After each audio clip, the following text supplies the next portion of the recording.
todos.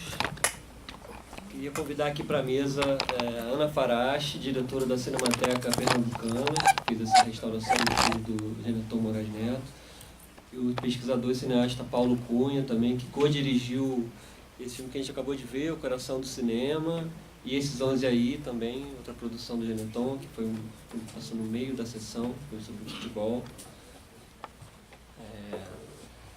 Acho fazer só uma retrospectiva assim breve aqui sobre a importância desses filmes estarem aqui, né? A gente fez, eu lembro que a gente fez em 2003, quando acho que foi a primeira mostra que eu trabalhei, aqui da mostra do Filme Livre. A gente fez uma projeção daqui dessa cabine dos filmes em Super 8 do Fernando Spencer, que é um dos grandes mentores, né? Um dos grandes influenciadores e incentivadores do Geneton lá de Recife. E a gente passa os filmes em 8 ainda, o Spencer estava presente, o Spencer é o primeiro cineasta que a gente traz para a mostra como homenageado nessa perspectiva de não só abrir a mostra para inscrições de filmes, né, de vários formatos, etc., mas como pensar essa coisa da memória, né, dos cineastas que vieram antes e essa importância aí da ancestralidade no cinema, da memória no cinema e desse trabalho Super 8 que a mostra sempre prezou, não só como um formato, como um fetiche específico ao formato 8, mas pela liberdade, né, que o formato Super 8 trazia para os filmes, né, para o próprio processo de realização, do baixo custo, né, etc. E tal. Mas enfim, vamos começar. Eu agradeço mais uma vez vocês estarem aqui. Muito legal a gente estar aí começando o ciclo aqui no Rio, né, na Mostra do Rio, que começou ontem, e encerrando também o ciclo dessa parceria com vocês aqui, que a gente começou lá em Brasília, né? Eles fizeram um curso em Brasília sobre a produção super-oitista em Recife, dos anos 70 e 80. Depois vocês me falam como é que foi, que eu acabei perdendo a última aula. Mas a gente, enfim, vamos abrir aqui, depois a gente abre para as perguntas. Vou começar com a Ana. Boa noite. Tá ligado isso? Tá baixinho. Será que é chato eu pedir para vocês verem para cá, para perto? Cadê? Chega mais, pessoal, tá cheio de... Cadê, Beth? Com esse sotaque, eu acho que... Venham para cá porque a gente vai ter uma conversa, certo? Não vamos dar palestra, vai ser uma conversa. E assim, primeiro eu quero agradecer nós, né, mais uma vez, esse convite que vocês fizeram, né, que a Mostra fez para a gente da Cinemateca. A gente ficou super feliz. A gente nunca tinha vindo à mostra, a mostra é linda, o seu trabalho, de Chico, Gil, todo o pessoal da produção, super maravilhoso. A Cinemateca Pernambucana da Fundação Joaquim Nabuco de Pernambuco agradece demais esse convite. Nós estivemos já em Brasília, São Paulo e agora no Rio. Foi muito legal em Brasília e em São Paulo, mas aqui está sendo super especial. Aqui foi onde o Geneton viveu grande parte da vida dele, e é aqui que vive a família de Geneton. E a gente está super feliz de estar aqui com Beth, a mulher de Geneton, companheira de uma vida toda, de estar Daniel, o filho de Geneton ali, de estar Clara e Joana, que volta já, e de ter as meninas, né, Dora e Bia, aqui também as netas de Geneton. Então, claro que essa é uma ocasião super feliz para a gente. Geneton, para quem não sabe, além de ser esse profissional maravilhoso, esse cineasta, tal, foi nosso amigo de juventude. Vocês viram que tem 2 filmes dessa mostra que foram com Paulo. Tem um que eu apareço, que é naquele funeral, não dá para reconhecer. Eu estava fazendo as contas e meu Deus, por que eu mudei tanto? Mas são 40 anos, só 40 anos eu fiquei contando, não, tá até valendo. 40 anos é muito tempo, então a gente tem todo um amor especial a Geneton, a família e amigos nossos, né? Que a mulher e os filhos de Geneton, e agora os netos e netas, aqui tem as 2 netinhas, e falar assim, que quando a gente pensou em criar essa cinemateca, foi meio destino, Paulo, que é professor da universidade, né, da Federal de Cinema, que agora está aposentado, mas na época estava lá dentro, tal, já tinha esse projeto que ele tentou levar lá para a Universidade Federal, né, que era criar um espaço, também ter um servidor, onde a gente conseguisse armazenar, colher o maior número de peças, de filmes, tudo que a gente conseguisse do cinema pernambucano. Porque, como vocês sabem, o cinema pernambucano é muito rico, né? Não é de hoje, a gente tem vários ciclos. E o pessoal se ressentia, assim, os produtores, diretores, de ter um espaço para onde colocar esse material. Os pesquisadores, não tem um lugar só que a gente pesquise. E há uns 2 anos e meio coincidiu de ser convidada para coordenar o cinema da Fundação Joaquim Nabuco. É um cinema muito, muito bacana, considerado uma das...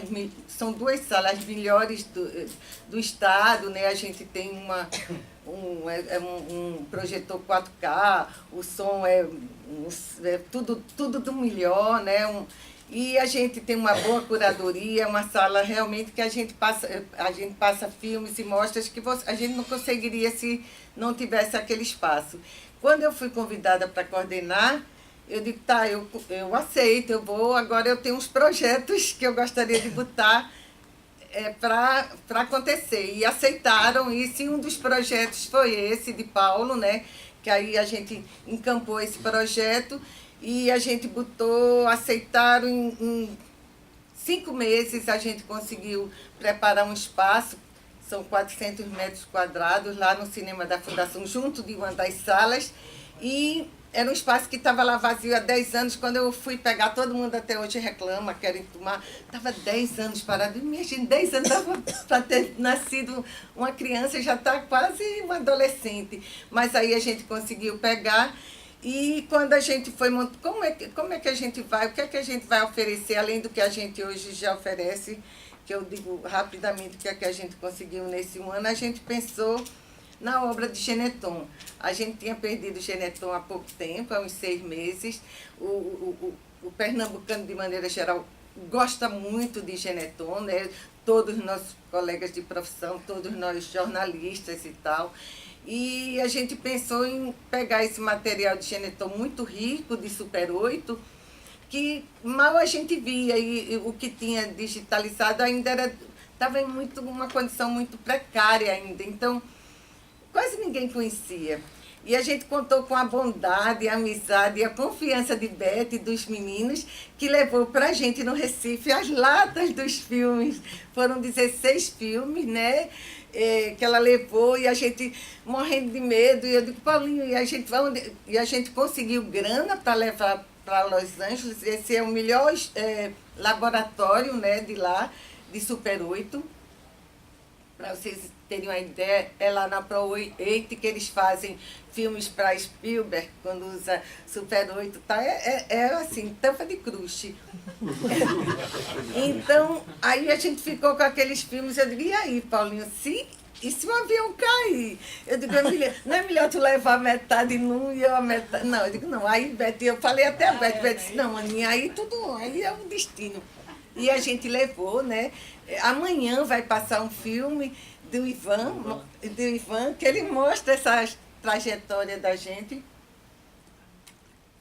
A gente carregando os filmes, chegando no aeroporto. Ele que trabalha é um pernambucano também, que trabalha com Super 8 e trabalha com essa empresa lá. Então, a gente levou esses filmes, a gente digitalizou em 4K. Aqui a gente não passou em 4K nem em 2K, porque para isso a gente precisa realmente um projetor digital mais potente, mas mesmo nessa qualidade está excelente, né? Então, temos todos os 16 filmes já, a gente só passou 9 aqui, em 4K. Eles não vão se perder mais, porque a gente já botou no servidor da Cinemateca, tem backup em fita LTO, que é uma fita que hoje em dia é considerado o que tem de mais seguro, dura 30 anos. Daqui para lá tem que alguém que inventar outra coisa, porque eu já não vou mais estar preocupada com isso. Né? Mas aí, então, e temos backups, Beth tem, a gente tem backup em H264, em DVD, então. Teve o primeiro filme, não sei se vocês notaram, que ele já estava bem gasto, né? Que como é o nome dele? Phil. O dono lá disse, por pouco não perdeu esse filme. Quer dizer, estão aí preservados.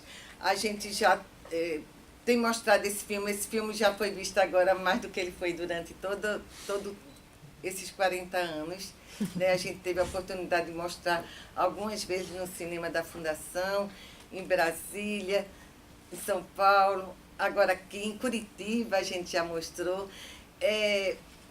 A gente fica muito feliz e se não fosse festivais e pessoas como vocês também que têm essa sensibilidade de ver quanto isso é importante, né? Isso é um documento vivo de uma época que a gente viveu, é o documento da política da época, do nosso comportamento, do que preocupava a gente, do que a gente pensava, né? Então, se não fossem pessoas como vocês, a gente também não poderia estar espalhando tanto. A gente botava na internet, mas não ia ser, a gente não ia conseguir passar com essa qualidade, nem... Então, mais uma vez... Esse encontro, né? E conversar e tal. E é muito legal a gente ver como tem gente que gosta, não só de Geneton, do trabalho dele, mas de Super 8, de um cinema livre, solto, né? Que não precisa estar com tanto financiamento, grana, com tanto luxo, com tanto glamour, né? E pronto, eu vou passar, porque Paulo fala muito melhor do que eu. Mas a gente está muito feliz e muito agradecida por Beth, pelos meninos terem dado.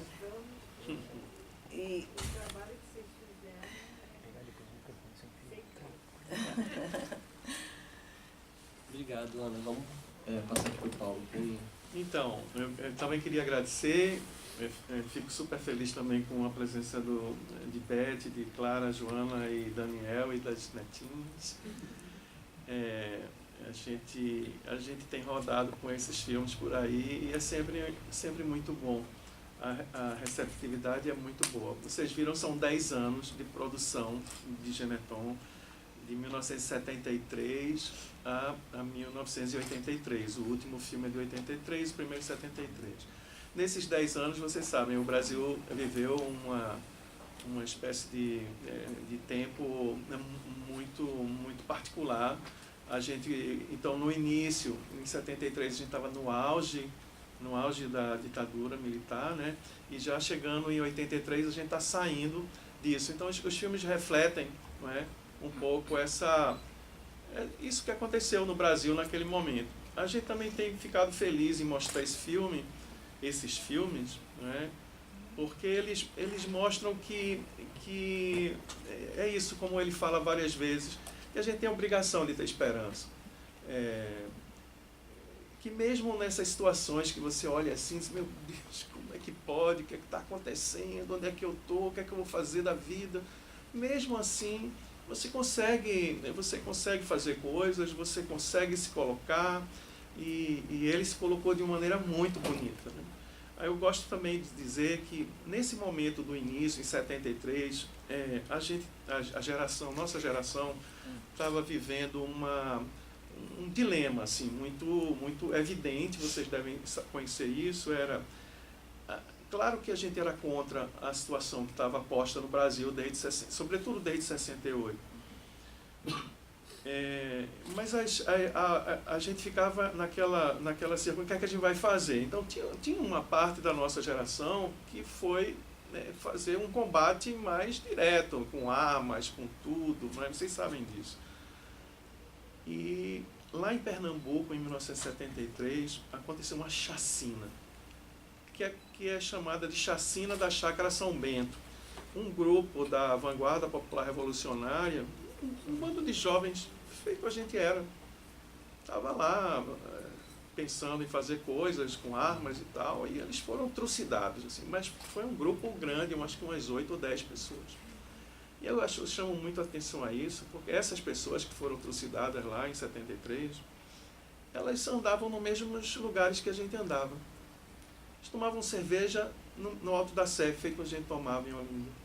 Ou seja, então houve uma espécie, ao mesmo tempo, de grande proximidade dessas coisas e também um distanciamento, porque para a gente a opção não era essa, não era, a gente não sentia, a gente percebia claramente a motivação dessas pessoas, mas a gente estava pensando num outro modo de lidar com isso. E esses filmes de Genetton, de certa maneira, eles colocam isso, deixam isso muito claro, né? Como foi que essas outras pessoas que foram as que não foram trucidadas, como foi que elas reagiram a esse tempo? Então, no caso de Genetton, vocês viram, né? Por mais que a gente tenha mudanças nesses 10 anos, e foram muitas mudanças, tem vários elementos que se repetem, né? Desde do primeiro filme até o último filme. Então você vê assim, essas homenagens que eram feitas a Glauber como um sujeito de um pensamento livre. Então Glauber aparece em vários momentos. Vocês veem também esses sons que às vezes são estranhos, né? Esses bichos gritando, ou a voz do Hitler, a voz de Mussolini, porque era esse uma espécie de jeito de representar aquela coisa toda que a gente estava vivendo. Mas também esse negócio da arma, né? A metralhadora de brinquedo, o revólver de brinquedo e tal, e várias coisas que vão aparecendo e reaparecendo, essas referências que vão surgindo e vão sendo trabalhadas por eles. E eu acho, assim, só para concluir, assim, para deixar vocês também falarem, é que o modo, né, como o Genetton se colocou, né, e isso nos representa muito, foi o modo poético, vou chamar assim. Ele era um poeta.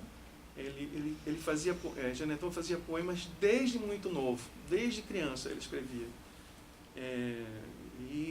E os filmes dele, quase todos, ou praticamente todos, estavam com um texto que ele escrevia num caderno ou num papel, e esses textos, em geral, tinham formato de poemas. E é por isso que eles se repetem tanto, né? Tem aquelas reiterações, né? Fica aquela frase, vai, pá, fala de novo, porque era uma maneira que ele tinha de ser escutado, de também falar, né? Aquelas coisas que estavam no coração dele.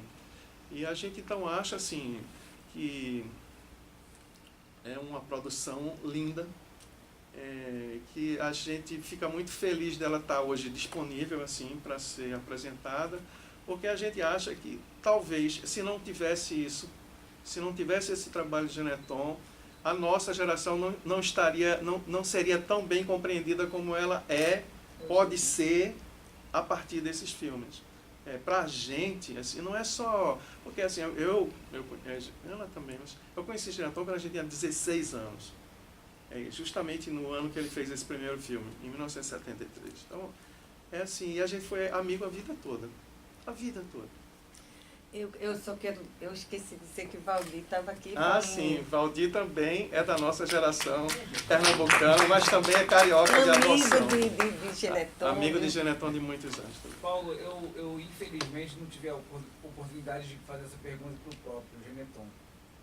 Existia uma juventude que falava em pegar armas contra a ditadura, e existiam os intelectuais e os cineastas, os documentaristas como vocês. Existia na Recife, de 73, uma espécie de cineclube onde vocês pudessem exibir esses filmes, e se não havia, esses documentários chegaram a repercutir no poder, não? Olha só, tem várias coisas. A gente não tinha cineclube, porque logo no começo estava tudo muito complicado. Mas a gente passava os filmes ou nas casas uns dos outros, No festival. ou em pequenos festivais, né? Esses filmes circularam, inclusive fora do Recife, vieram para o Rio, foram para São Paulo, mas era uma circulação muito restrita, muito pouco ampla. E assim, a gente, como você sabe, se a gente quisesse fazer uma sessão pública, num sindicato, numa escola, ou qualquer coisa, a gente tinha que levar na Polícia Federal. E a Polícia Federal não entendia, não. É bom deixar bem claro. Eles deixavam muitas vezes passar porque ou entendiam muito bem, talvez, porque achavam que ninguém ia se tocar com isso não ia fazer. Porque assim, filmes panfletários, mas de outra forma, né? Mas era assim, era uma circulação muito restrita. Na verdade, a gente via muito pouco, né? Muito dos filmes que a gente se envolveu, trabalhando. Eu tenho um filme aquele Super 8 de A Minha era outro, eu tá sempre aí nos filmes, outro amigo da gente que também faz Super 8. Teve um que é Creuzinha Não É Mais Sua, que eu trabalhei nesse filme e eu nunca tive a oportunidade. Eu vi uma vez quando estava passando num sindicato, faltou luz. A gente acha que desligaram. Cortaram. Nunca mais eu vi. Então a gente via muito pouco, esses filmes circularam muito pouco. Funeral, ele ganhou um prêmio no Festival de Penedo, em 70. Foi logo 80, depois, logo que ficou pronto, ele levou e ganhou um prêmio. Era um festival que ia também assim. Os artistas como Glória Menezes, eu me lembro na época. Tinha assim, e dentro eles colocavam. Mas eu acho que eu só vi essa vez. A gente só veio rever alguns filmes quando o Rubens fez aquela mostra do Itaú. Chegou a levar até lá no Recife, a gente viu no cinema, na Fundação, inclusive, na Fundação Joaquim Nabuco. E não sei, de Geneton, era o Funeral que estava. Mas assim, ainda não era essa qualidade, né? E pronto, depois disso acabou. Se a gente ia no YouTube e você vê os filmes, que mal você vê os filmes, né? Então realmente circularam muito pouco, mas entre os festivais, né, Paulo? Eu queria só lembrar, propaganda aqui da Cinemateca, que todos os filmes de Geneton e de outras pessoas, dos cineastas, estão lá no nosso portal, é cinematecapernambucana.com.br. E está numa qualidade mais baixa, mas para um pesquisador, para quem estuda isso, tem Jomar, tem Celso Marconi, tem Spencer, aí tem o pessoal, tem o Hilton Lacerda, quer dizer, a gente já tem 38 diretores que depositaram na nossa Cinemateca os direitos para a gente exibir, discutir, debater. Então, esses filmes estão lá. A qualidade que a gente bota é uma qualidade menor por conta da conexão da maioria das pessoas, mas é um ponto que quem quiser fazer pesquisa sabe que está lá, liga para a gente, vai lá, a gente tem a salinha Geneton Moraes Neto, que é uma graça, a sala dá umas 20 pessoas, super som, imagem, e vê o que quiser, né? Então, só lembrando da propaganda da feita. Vale muito a pena. Hoje eu assisti o Dr. Francisco, né? Que é o documentário que ele faz com o Francisco Julião, né? Das Ligas Companhias. Interessante, já é 85, né? Já é posterior à ocupação do cinema, né? O Dr. Francisco, ele começou a ser feito em 81, mas Geneton só concluiu em 84. Aí ele até gostava de botar a data assim, desse filme, botava assim 81/84. Mas ele realmente foi lançado em 84, quer dizer, ele foi concluído em 84. Mas agora, acho que a entrevista com o Julião é anterior, foi em 81. E aquelas imagens das meninas ele aí faz depois posterior, né? Fez o Já está lá na Cinemateca, né? Temos 16. A gente agora achou outro que a gente pensou que tinha perdido, mas Beta encontrou, está em Betacam. Esse a gente vai tentar digitalizar direto do Betacam, né? E aí ficam 17. Que é o último filme dele? Não, é um filme, esse que é achou que é é o anterior, antigo. Mas que eu acho que a gente não conseguiu o original. Não perdemos. Torcer para vocês mandarem para cá no que vem, a gente exibir na mostra do filme tá dele. massa. A gente seguir aí com as homenagens ao Geneton e difundir nesse legado aí, esses filmes. Isso né? que a Ana está Enquanto a gente falando puder. é interessante sobre essa coisa dos anos 70 lá no Recife.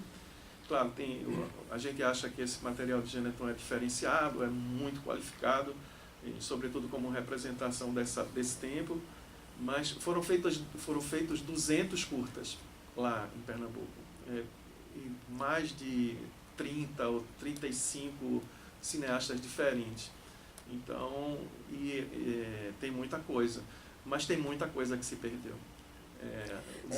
O desastre é esse, é porque a gente, para fazer fizemos esses de Geneton, mas a gente fica morrendo de angústia, porque tem vários outros muito bons. A gente sabe onde eles estão, as pessoas querem fazer, mas precisa de dinheiro, precisa de recurso, e vocês sabem que essas coisas são muito difíceis. A gente conseguiu essa primeira, assim, foi uma conjunção, né? Mas a gente não desiste, né? A gente vai tentar... Por exemplo, a mim, que aparece que é aquele plano muito fechado no final do filme sobre o Recife, e a mim é um excelente realizador dessa época, e tem poucos filmes, ele tem 5 filmes só. Acho que os filmes estão preservados em Super 8, mas a gente não está conseguindo ainda recurso para digitalizar. Gilmar Muniz de Brito tem, assim, que também é outra dezenas. referência aí. A gente esteve na casa dele, né, que ele tem muita coisa já digitalizada, mas a qualidade muito baixa ainda, né, de pouca definição.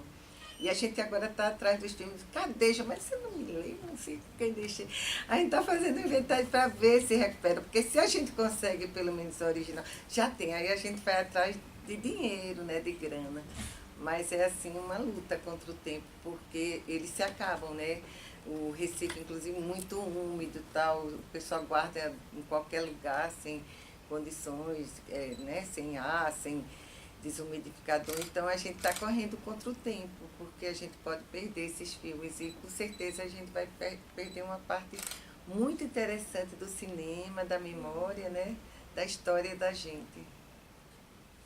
Vocês têm, assim, um mapeamento do que foi produzido em Super 8 e o que está acessível, o que ainda falta ser? Que é quase que marcologia, né? Porque esse filme não tem cópias, né? São cópias únicas. O mapeamento existe porque tem uma dissertação de um professor lá de Recife, Alexandre, que ele fez um mapeamento bem completo.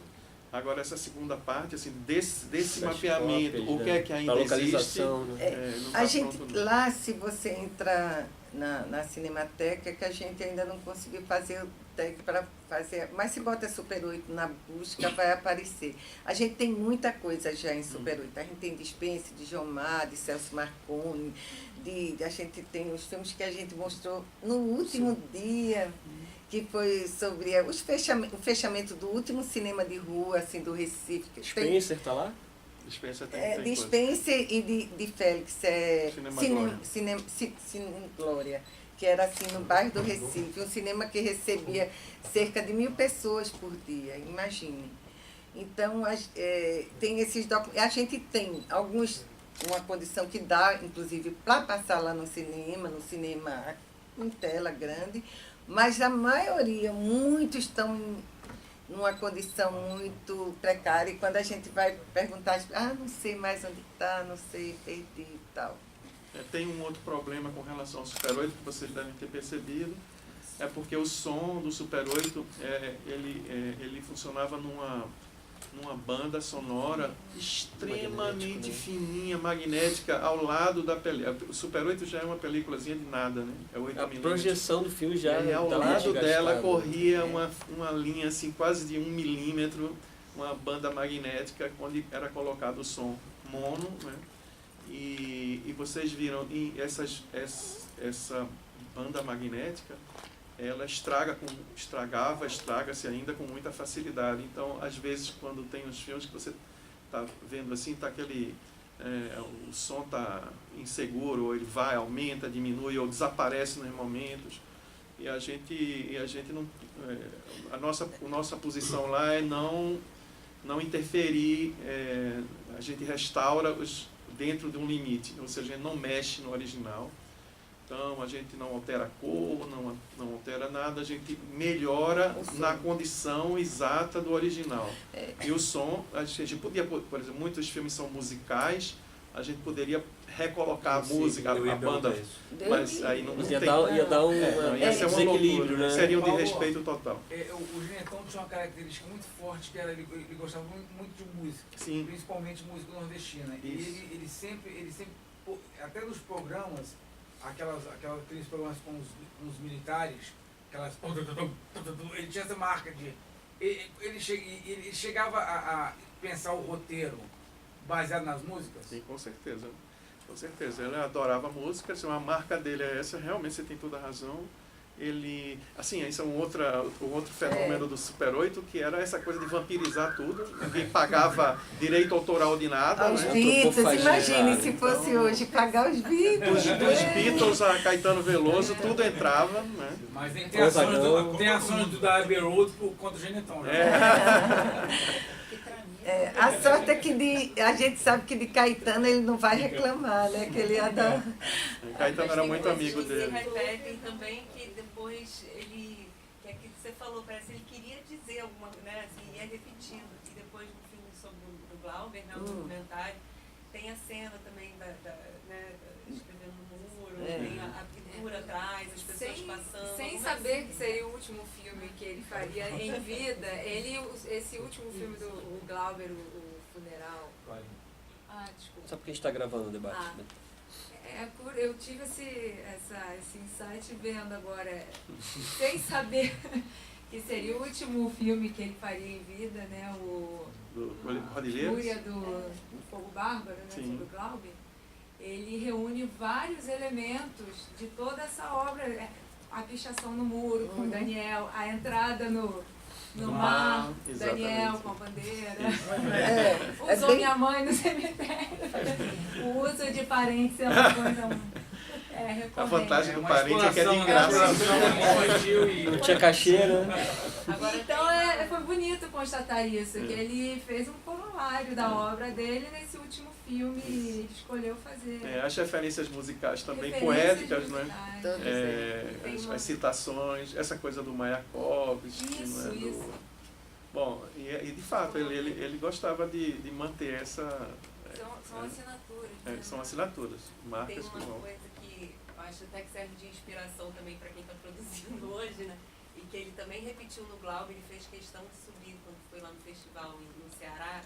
Ele foi ao palco e fez questão de falar como foi feito com pouco orçamento. Do mesmo jeito que ele falou, fiz com 13º. E era uma questão filme de feito, honra. né, miserável por pouco.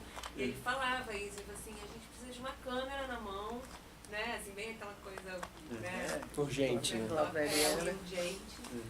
E a gente, o filme do Glauber foi feito no Fiat Uno, com um cinegrafista, todo mundo carregando bolsa pela Cinelândia e tal, rodando.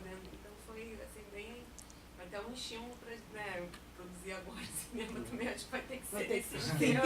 Agora Mas é Nada mais interessante moderno. isso, Joana, porque às vezes isso é lido assim como uma deficiência, né? Assim como, ele não conseguiu os 3 milhões, então fez assim, mas não era não, ele não queria mesmo. Ele achava que isso maculava de alguma forma A o que ele independência podia dele, falar né? se fosse de outra forma. Na Então, TV esse- Globo, ele saía às vezes para fazer uma viagem com a verba que uma equipe normal da TV Globo consumia para fazer uma reportagem, então voltava do exterior com 5, 7, 10. Então não é uma questão de dinheiro, é o uso que faz. Isso. O interessante também é que o Geneton, ele é um cara anti-burocrata, assim, um cara que não admitia que tinha um horário de ilha lá, e se ele sempre, isso é legal vocês saberem, sempre botava o Geneton para editar entre 7 da noite e 1 da manhã. Então isso para ele era bom, porque não tinha encheção de saco de chefe, não tinha patrulha, então ele às vezes falava pro editor de imagem, olha, Roberto, vamos ficar até 3, 4 da manhã. E aí e teve tanta encheção de saco, eu não posso falar isso muito porque eu posso ser demitido. Mas que um dos documentários dele, eu acho que foi do Joel, que ele fez, ele pediu licença da TV Globo para fazer o Joel. E aí a Eugênia, que era muito amiga dele, pô, você podia ter feito com a gente, mas ele não tinha saco para essa burocracia. Acho que o Joel foi com a Globo News, né? O Joel não foi o do do Glauber foi O Glauber foi lá na minha. acho que foi do Glauber. Meu E filho aí, acreditou. ele não tinha muito. Ele preferia abrir mão do salário monumental da TV Globo. e fez fora, porque ele tinha essa visão assim, independente. Você conhece bem. É como se ele achasse... Fala, Beto. Que não tinha que ser remunerado pelo trabalho. Eu me lembro no funeral, gravado lá em casa, né?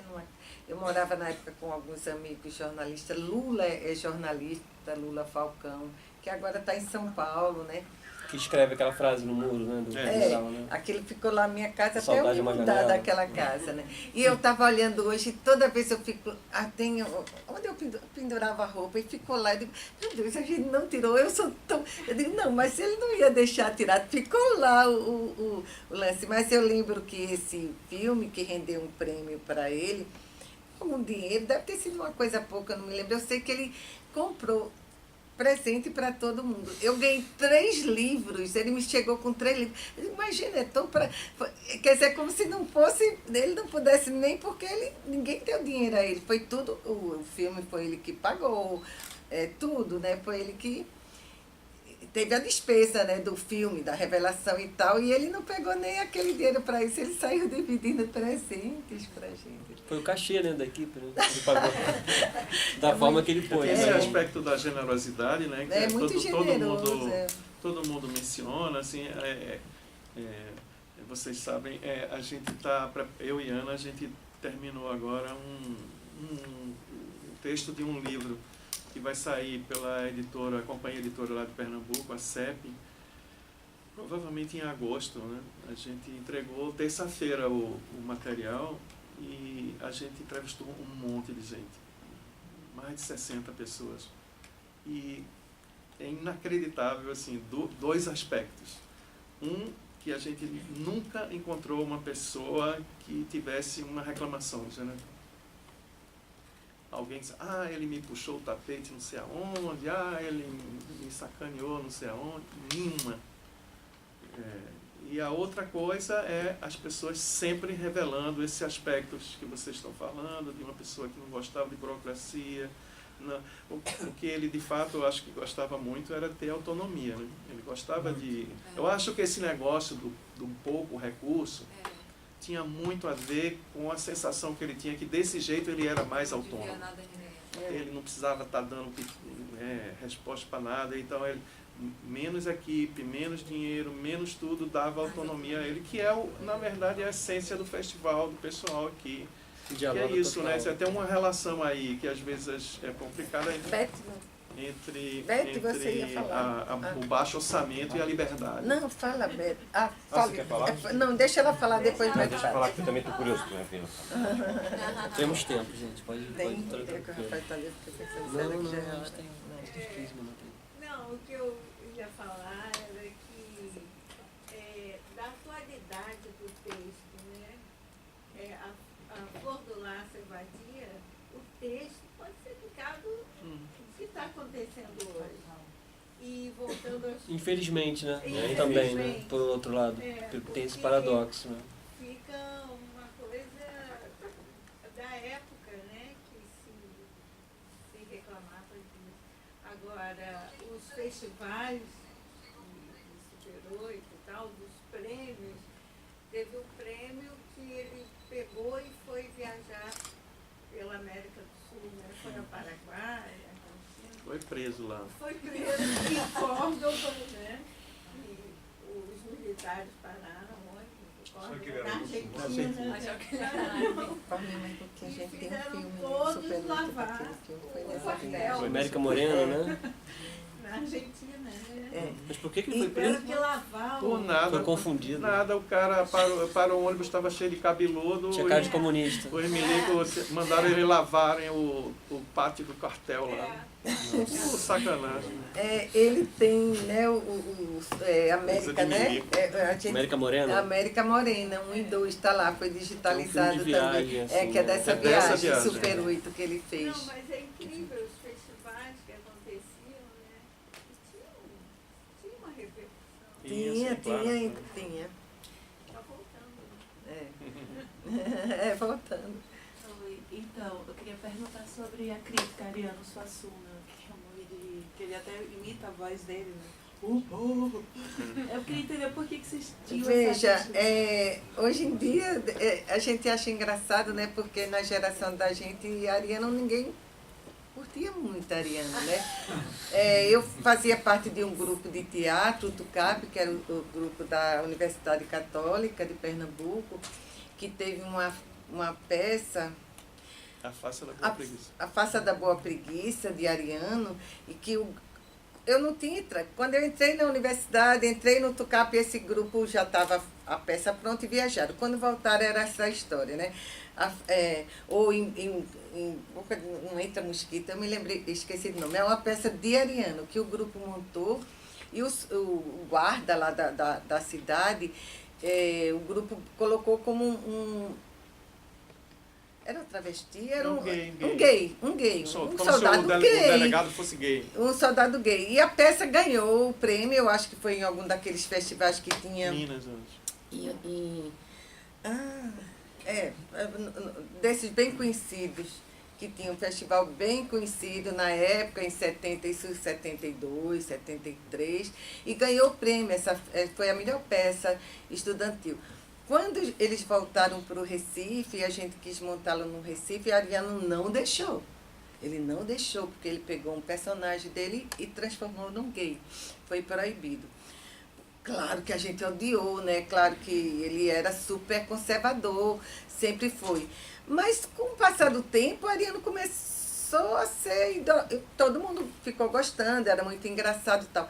Eu sempre pensava, tinha o rapaz que fez esse personagem, que hoje em dia é procurador e tal, ficava elogiando no Face ele. Eu digo, meu Deus, ele esqueceu o que a Ariano fez com ele na época. Quer dizer, na geração da gente, a gente achava ele muito careta e muito conservador. A gente lutou muito naquele tempo, não só essa questão política, mas dos costumes, né? A gente quis quebrar um bocado de tabu. Claro que a gente aceitava as meninas, os meninos gays, as meninas lésbicas, os casamentos que não eram casamento, as meninas transarem, a gente andar sem sutiã. Era isso que a gente lutava. Então, todo o pessoal que era reacionário contra isso era um choque para a gente. A gente não tinha aquela, não, a gente é contra isso, mas careta. Não, a gente queria realmente uma abertura irrestrita, né? Total, principalmente no comportamento da gente. E Ariano era aquela coisa mesmo bem tradicional. Tudo tem uma peça muito interessante, um Super 8 de Jomar, né? Que é o Palhaço Degolado, que ele faz dentro da Casa da Cultura, agora que era a Casa de Detenção, que ele fala muito nisso, né, Paulinho? Agora, sim, tem esse aspecto, claro, né, que era muito forte para mim, mas, por outro lado, o Geneton achava que Ariano era um dos melhores escritores do Brasil. Quer dizer, não só ele achava isso, muita gente acha. Geneton achava... Né? Tem um vídeo de Geneton que eu até assisti outro dia por conta do livro. Ele chega a entrevistar o várias vezes. Várias vezes. Grandes entrevistas e muito boas, inclusive para televisão. Mas tem um videozinho curto que alguém um dia pegou de Geneton e pediu para ele fazer uma indicação de um livro. Qual era o melhor livro para ele? E Geneton recomenda A Pedra do Reino, que para nós é um livro incrivelmente genial. Que depois foi transformado em série pelo Luiz Fernando Carvalho, né? E esse... Então, tinha essa...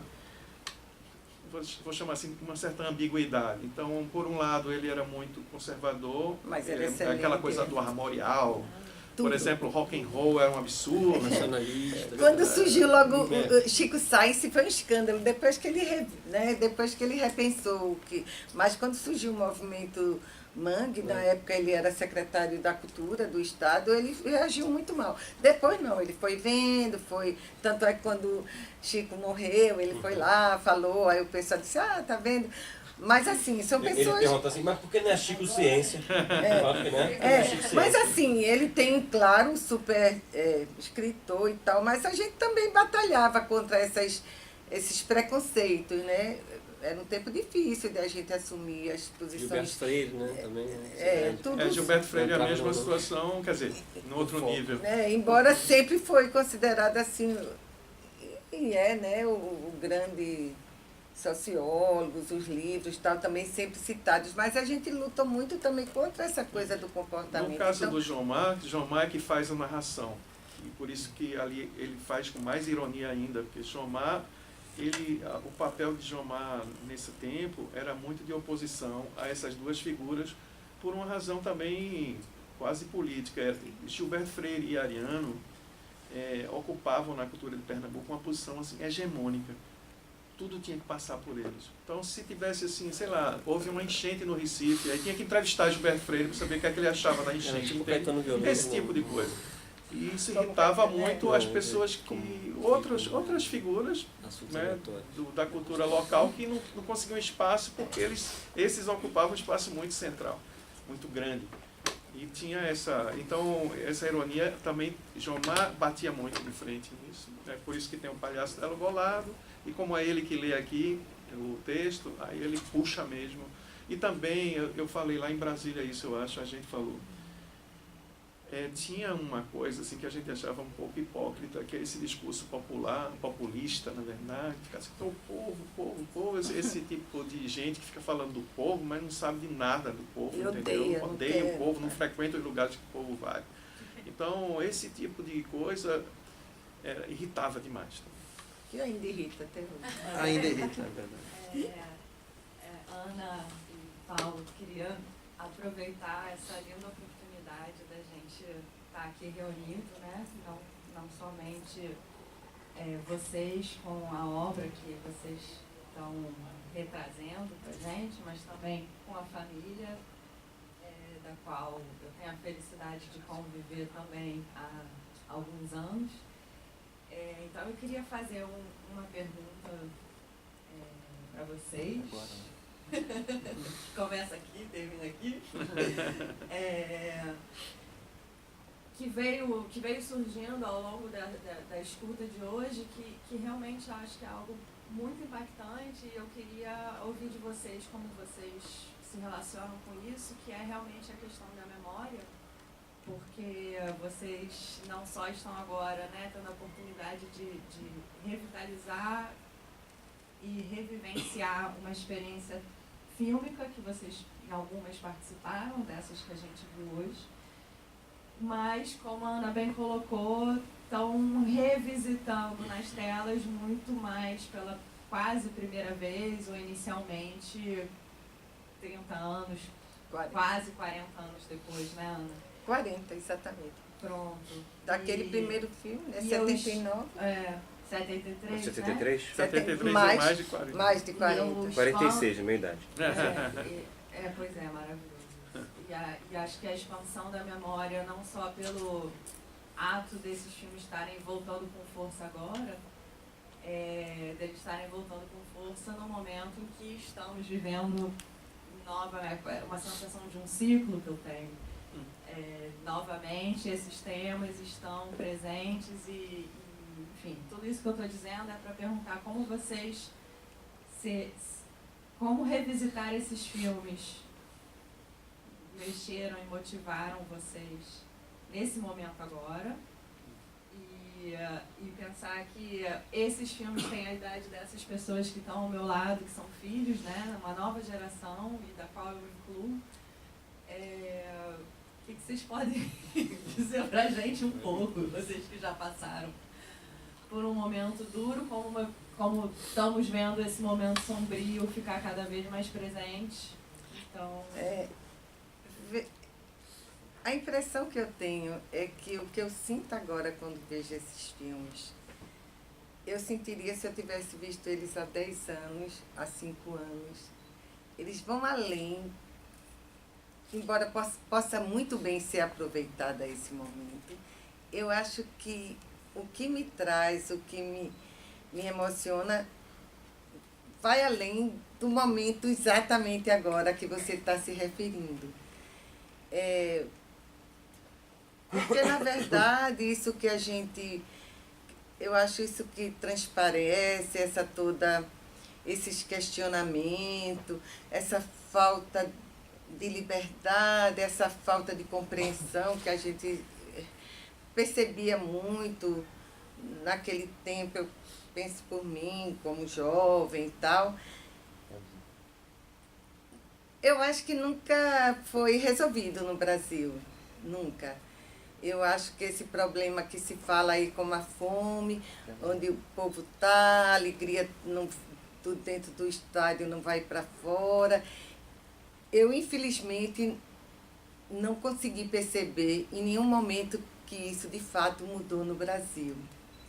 Eu acho que, claro, a gente pode ver pontualmente, se quiser ver em termos partidários, mas de fato eu acho que o que a gente sonhou enquanto jovem, a gente não conseguiu. Eu e Paula, a gente disse, puxa, Paulinha, será? Não, eu, pelo menos, não consegui ver isso que a gente queria, essa alegria fora do estádio, né? A comida boa e farta na mesa das pessoas, a educação.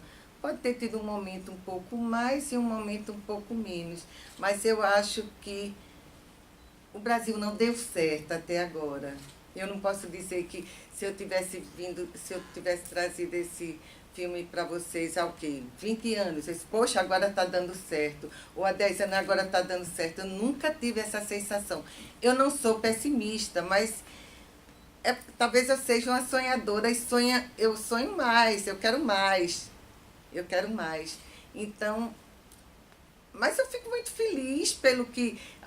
O meu sentimento é de uma juventude, da gente ter sido muito feliz enquanto os amigos que a gente formou, a turma que a gente criou, o ambiente que a gente vivia, como a gente pôde trabalhar e como a gente continua até hoje. Gui estava falando ontem, eu não me importo, eu quero lá saber. Há 2 anos que eu batalhei pela Cinemateca, eu e Paulo, e conseguimos, há 2 anos. A gente trouxe essa mostra, né? A gente é da Fundação Joaquim Nabuco, uma fundação ligada ao governo do federal, ligada ao Ministério da Educação. Eu fui liberada, pedi minha liberação para trazer oficialmente isso. Estou levando um prêmio. Quer dizer, a gente vai fazendo o que a gente acha. Agora, eu acho que eu acho que pode servir até para esse momento que é duro, para muitas pessoas pior, para outras melhor, para outras. Ver que não importa, a gente tem que fazer, principalmente com arte, né? Não dá para recuar, né? Não dá para perder esse que, espaço que já é tão pequeno. Eu acho que o que a gente almejou, até o próprio Genetor, eu não sei, Beth, mas eu acho que era muito mais do que qualquer época que a gente teve no Brasil. A gente queria realmente o grito solto da galera em todas as casas, em todas as escolas, em todos os cantos, independente mesmo de um partido. Eu sei, vocês ficam muito... A gente tem que abstrair às vezes isso, a gente tem que pensar no... É isso mesmo, por que tanta gente foi embora? Porque há 20 anos tanta gente tem ido embora do Brasil, né? Porque esse sonho de ir embora não é só agora, já há um tempo, né? Há um tempo que a gente tem sonho de ir embora. A esperança é um animal nômade, né? A gente tem que continuar, né? Sei lá, eu fico muito feliz de ter visto, de ter revisto. E fico triste ao mesmo tempo de achar que não mudou tanto quanto a gente podia ter mudado, melhorado, né? Que a gente viaja e sabe, quem viaja muito vê que pode ser um pouco diferente, bastante diferente, né? E a gente não vê essa diferença. Eu nunca vi aqui. Pode ser que tenha um lugar que vocês me apontam e eu vou lá e quero ver. É isso. Eu acho simples, só para complementar, assim, tem esse lado assim de é necessário avançar sempre, fazer as coisas mesmo nas situações mais esquisitas, né? ou mais ou menos esquisitas, tem que fazer. Eu fico agora me lembrando o tempo todo das coisas que a gente pesquisou para o livro. Aí tem esses cadernos que Genetor escrevia, que ele botou o nome de Expedições à Noite Morena. É um título lindo, né? Daria um belo de um filme. E tem numa desses cadernos, ele tem um texto que me levou muito a refletir sobre ele e sobre mim mesmo, né? E sobre todos. Ele fala assim que, isso é em 79, eu acho, esse texto especificamente que eu estou falando. Ele diz que é necessário superar, fazer as coisas. Ele reclama que nessa época, em Pernambuco, todo mundo estava desistindo. Aí começava um filme e não terminava, começava um livro e não terminava, começava não sei o que, ia largando pelos cantos. Ele disse, mas não é possível isso. E aí ele fala assim, eu tenho que acabar tal livro, eu tenho que acabar tal filme, eu tenho que fazer esse negócio. Ou seja, eu acho que esse que está aí nesses filmes, e talvez seja isso que complementa o que a Ana falou, é fazer as coisas. Porque tem um aspecto aí, assim, não se permitir que a nossa mente seja colonizada por qualquer coisa que seja, que esmague você, que deixe você parado, entende? Primeira coisa é tirar isso da sua cabeça e continuar fazendo, porque está aqui para nós, é o que a gente pode fazer. Tem duas coisas que a gente pode fazer, ou ficar sentado no meio fio chorando, que era uma coisa que eu odiava, essa coisa de, ai meu Deus, mimimi e tal. A outra coisa que pode fazer é fazer. Tá difícil? Bom, tá difícil, tá mais fácil? Legal. Mas fazer. Os meninos estão fazendo esse festival há 18 anos. Imagina pelo tipo de bronca que eles já passaram. Perrengues. Né? De todo tipo. Mas faz. Fazendo. Vocês estão aqui hoje. Puxa, que coisa. Uma quinta-feira, 9 horas da noite, falando sobre... Entende? É isso. Continuar fazendo. Aí vai ter uma hora que essas coisas vão se espalhar mais, vão se espraiar mais, né? Tem uma hora que vai restringir mais, que vai ficar mais difícil, mas não pode deprimir, não pode. Eu acho que ele passa essa ideia de falar, é por isso que ele repete. Anote. De novo, outra vez, de novo, pá, entende? Essa coisa assim, se liga, aí tem na Esperança é um Animal Nômade, ele tem aquele negócio, né? Dever de casa, anote, escreva 100 vezes. Mas é isso, para não esquecer, para não parar. Não é só o futuro revolucionário. Bom, talvez seja isso, não é só o futuro. Na verdade, essa coisa, são filmes utópicos. E filme utópico, ele vai ser utópico, ele foi utópico em 70, ele vai ser utópico hoje, vai ser utópico daqui a 100 anos. Porque a utopia é isso, né? A utopia é para frente. Sempre vai ser assim. Impossível evitar o futuro. Eu acho assim, que daqui a 10 anos, quando for passar de novo, em algum lugar... independente do que tenha rolado assim, praticamente, né, vai ter. Nesse sentido, assim, a gente acha que esses filmes são muito os anos 70. Mas também não são. Não são só isso. São muito isso, mas não só isso. Então, transcende. É isso que a Ana está falando, vai para além mesmo. Agora, essa coisa da repetição da frase também me lembra um pouco, assim, headline, manchete. Isso, do jornal que se reproduz 500 mil vezes. Exatamente. Eu acho que também tinha uma coisa, um jornalista ali também, Tem, totalmente. Você sabe que vai estar em todos os campos. Olha, quando o Gineton trabalhou na Globo no Recife, ele instituiu um negócio assim que porque ele fazia reportagem e também editava com a gente. A gente trabalhou com ele lá na Globo, no Recife. Foi um momento assim muito especial. Esse cara que patrocinou esse último filme, Roberto Menezes. Parece. Roberto Menezes era um cara que tinha participado aqui do Globo Repórter, com o Eduardo Coutinho, o povo do Globo Repórter, Paulo Gil Soares, e aí mandaram Roberto Menezes para tomar conta do jornalismo lá no Recife, da Globo Nordeste. E Roberto Menezes, quando chegou lá, contratou todos os malucos da cidade, sobretudo o povo do Super 8, para trabalhar lá com ele. Foi um negócio esquisitíssimo, porque todos nós odiávamos a TV Globo. E fomos todos trabalhar na TV Globo. Tem esse negócio, né? O Brasil da TV Globo não confere com o original e tal. Era isso que a gente pensava. Mas fomos todos para lá. O salário era bom. E não havia mas Gineton instituiu um negócio lá, que tem a ver com isso que você está dizendo, que era assim, sabe uma coisa do rádio dos anos 50? Dizia assim, e atenção! Aí começou a ter esse tipo de...